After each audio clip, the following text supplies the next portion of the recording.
Pour isoler rapidement tous les produits appartenant à une même famille, il est question d'établir une reconnaissance commune sur les premiers caractères. Sur l'exemple illustré à l'écran, deux types de codes produits sont inscrits dans deux colonnes séparées. Dans la première rangée, il s'agit de références textuelles. Dans la seconde, elles sont numériques. Nous le verrons en effet, les méthodes de reconnaissance diffèrent selon le cas. Sur la droite et dans une première case, l'utilisateur saisit une longueur.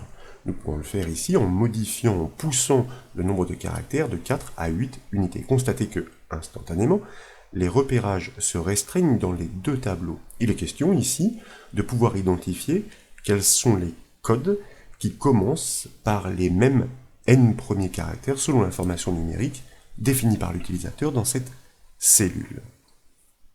Et puis, vous remarquez qu'il peut aussi définir des séquences précises à déceler, textuelles et numériques, dans les deux cellules du dessous. Et cette fois, les références embarquant ces suites de caractères ressortent en gras dans l'un et l'autre tableau. Les deux mises en valeur peuvent donc se cumuler.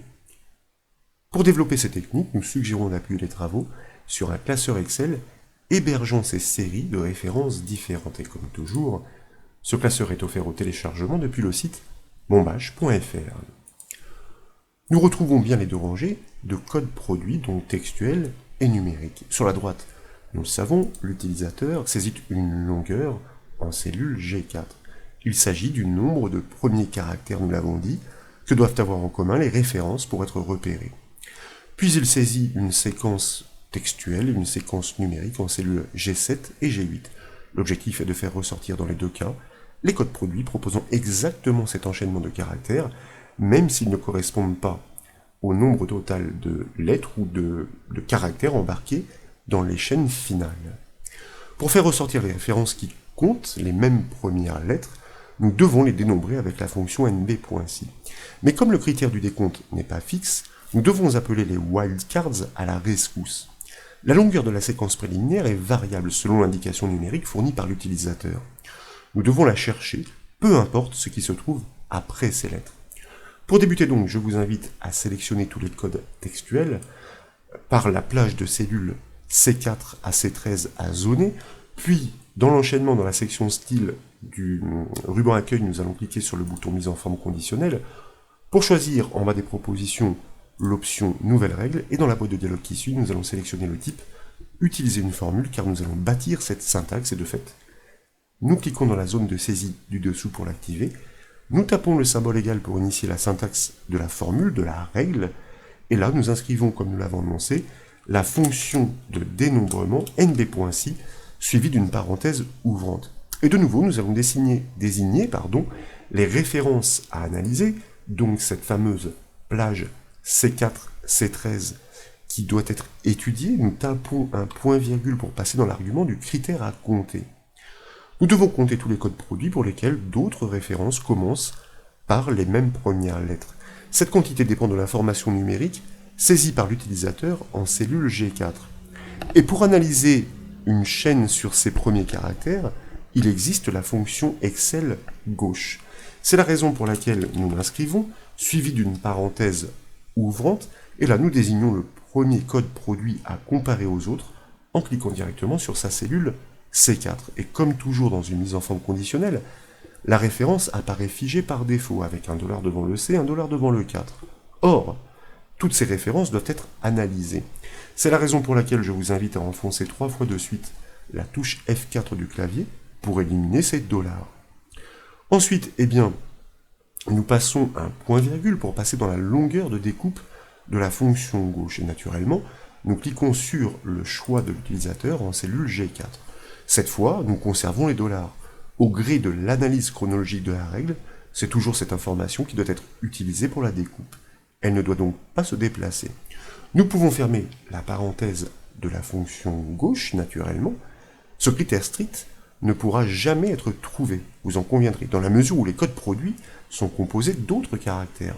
Et c'est donc par le wildcard de l'astérisque que nous devons faire comprendre à la fonction nb.si que nous souhaitons trouver des cellules qui commencent par cette même séquence. C'est la raison pour laquelle nous allons assembler à ce début, si vous voulez, de séquence, de cette suite de caractères à trouver, en préfixe des chaînes, par le symbole de concaténation le commercial, le symbole de l'astérisque, ou de l'étoile si vous préférez, entre guillemets. De fait, nous pouvons fermer la parenthèse de la fonction nb.si pour ajouter le critère suivant supérieur à 1. C'est en effet lorsque plusieurs cellules proposent cette même première suite de caractères que nous devons les repérer en couleur. Et pour cela, nous cliquons sur le bouton format en bas de la boîte de dialogue. Dans celle qui suit, je vous invite à cliquer sur l'onglet remplissage pour choisir, et c'est une suggestion, un vert clair dans la palette de couleurs. Dans l'enchaînement, nous activons l'onglet police pour choisir avec la liste déroulante un vert foncé pour le texte de manière à ce qu'il ressorte bien. Nous revenons sur la première boîte de dialogue en cliquant sur le bouton OK et nous validons la création de cette règle de mise en forme en cliquant de nouveau sur le bouton OK. Et comme vous pouvez le voir, toutes les références qui coïncident au moins avec une autre sur, ici en l'occurrence, les 6 premiers caractères ressortent dans cette mise en forme explicitement différente. Il s'agit donc d'un bon moyen d'isoler visuellement des groupes de catégories cherchées. Et si vous changez cet indicateur en cellule G4, pour isoler par exemple uniquement les références qui commencent par les 10 mêmes premiers caractères, naturellement vous constatez que certains codes sont exclus de la mise en valeur, puisqu'ils ne sont plus recoupés avec au moins un autre. Par contre, si vous tentez d'adapter cette syntaxe avec la fonction nb.si et la fonction gauche embarquée sur les codes numériques, c'est-à-dire sur la deuxième rangée, elle ne fonctionne pas. Et c'est fort logique. L'intervention de l'astérisque transforme le critère en une chaîne de texte incompatible dans ce contexte. Pour résoudre le problème dans le contexte de code numérique, c'est comme souvent une technique matricielle qui permet de nous sortir de ce faux pas. L'idée est de passer une matrice conditionnelle à la fonction SUMPROD. Il s'agit de confronter les premiers caractères de la cellule en cours d'analyse avec les premiers caractères de la matrice de tous les codes. Ce sont des indicateurs numériques nuls ou positifs qui seront renvoyés. Comme ils seront à l'issue additionnés par la fonction SUMPROD, dès lors que le décompte atteint 2 unités, nous saurons qu'il s'agit d'une référence concordant avec une autre, et donc à faire ressortir.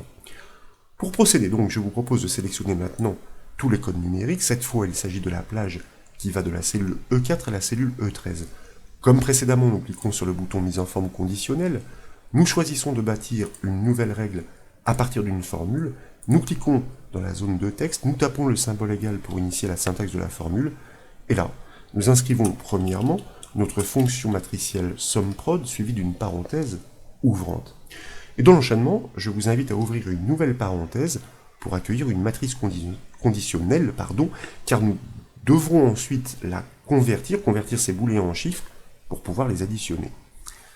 Là maintenant, nous tapons la fonction gauche suivie d'une parenthèse ouvrante, nous l'avons dit, il s'agit d'étudier les premiers caractères de la cellule pour les confronter avec les premiers caractères de toutes les autres dans cette rangée. Donc nous désignons le premier code numérique en cliquant directement sur sa cellule E4. Pour les mêmes raisons que précédemment, nous enfonçons 3 fois de suite la touche F4 du clavier pour la libérer totalement, de manière à ce que l'analyse chronologique puisse se faire et se répandre sur l'ensemble des codes à étudier. Nous tapons un point-virgule pour passer dans l'argument de la longueur de découpe, et nous désignons cette longueur dynamique en cliquant sur la cellule G4 que nous conservons figée, là aussi pour les mêmes raisons que précédemment. Nous fermons la parenthèse de la fonction gauche, nous tapons le symbole égal pour annoncer le critère matriciel à honorer. Nous l'avons dit, ce sont les n premiers caractères de chaque cellule passée en revue que nous souhaitons comparer aux n premiers caractères de tous les autres pour savoir s'il existe des concordances. Donc de nouveau, nous exploitons notre fonction gauche, sauf que cette fois-ci, suivie d'une parenthèse, nous allons la faire raisonner sur une matrice complète, que nous désignons à la souris la plage qui va de la cellule E4 à la cellule E13 et que nous conservons figée. Nous tapons un point-virgule. Pour passer dans l'argument de la longueur de découpe, nous désignons de nouveau cet indicateur numérique dynamique à la souris, la cellule G4. Nous fermons la parenthèse de la fonction gauche, et de fait, nous pouvons fermer la parenthèse de la matrice conditionnelle. À ce stade, nous l'avons annoncé, la matrice conditionnelle répond par des booléens, vrai ou faux.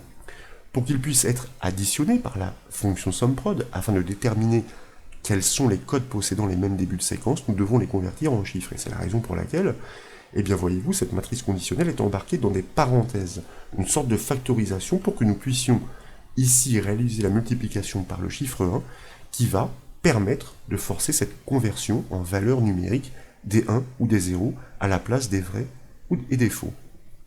Dès lors, nous pouvons fermer la parenthèse de la fonction SUMPROD et ajouter le même critère que précédemment, supérieur à 1. Seuls nous intéressent en effet les codes qui se recoupent sur les n premiers chiffres.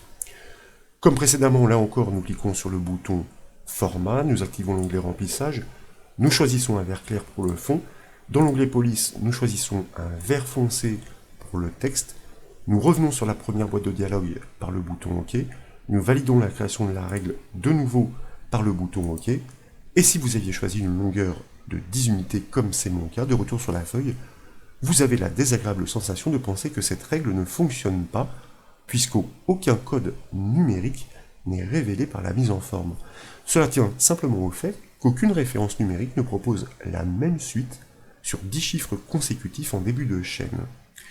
Donc, si vous remplacez par exemple cette valeur par le chiffre 6 par exemple, eh bien vous remarquez qu'à validation, la sentence est toute autre. Tous les codes proposant une séquence identique en préfixe sont bien remontés et les deux plages réagissent en même temps.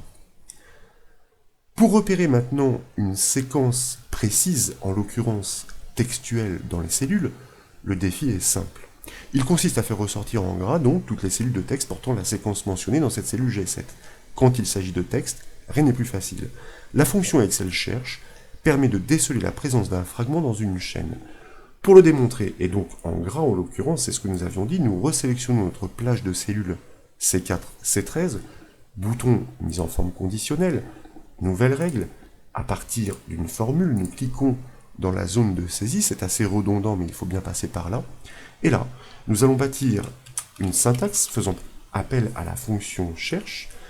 Dans la parenthèse en premier argument, nous allons lui indiquer quel est le fragment que nous cherchons, en cliquant sur la cellule G7 que nous conservons figée, puisqu'il s'agit d'une cellule de référence qui ne doit pas suivre le déplacement de l'analyse chronologique, point virgule pour indiquer dans quelle cellule nous le cherchons, il s'agit de la cellule C4 pour commencer, mais nous devons réaliser cette recherche dans toutes les autres, donc nous enfonçons 3 fois de suite la touche F4 du clavier pour libérer totalement cette cellule, nous fermons la parenthèse de la fonction cherche. Pour résumer, nous cherchons le fragment renseigné en cellule G7 dans tous les codes textuels en partant de la cellule C4, puisque, encore une fois, l'analyse est chronologique. Et dès que la fonction cherche répond positivement, nous devons faire ressortir les cellules concordantes en gras. Nous cliquons sur le bouton Format. Dans la section Police de la boîte de dialogue qui suit, nous appliquons le style gras en cliquant directement sur son attribut. Nous revenons sur la première boîte de dialogue par le bouton OK. Nous validons la création de cette règle, de nouveau en cliquant sur le bouton OK. Et de retour sur la feuille, vous constatez que toutes les cellules accueillant cette séquence sont effectivement repérées en gras. Le DBO 218 STAB, c'est bien le cas, voyez-vous, alors que celle-ci commence bien par les 6 ou 7 ou 8 premiers caractères, mais ne suit pas. Bien sûr, si vous modifiez la séquence de recherche, les repérages visuels s'adaptent automatiquement. Pour les cellules numériques, le problème est tout autre selon les versions d'Excel. Avec les actuelles, la précédente syntaxe peut être adaptée pour preuve. Donc ici, nous sommes en version 2019. Nous sélectionnons la plage des codes numériques. Nous retournons dans notre mise en forme conditionnelle pour choisir de bâtir une syntaxe à partir d'une formule. Nous exploitons de nouveau notre fonction cherche, cette fois-ci sur la séquence de la suite numérique, si vous voulez. Point virgule, à quel endroit? Eh bien, à partir du premier code numérique que nous défigeons totalement, nous fermons la parenthèse de la fonction cherche.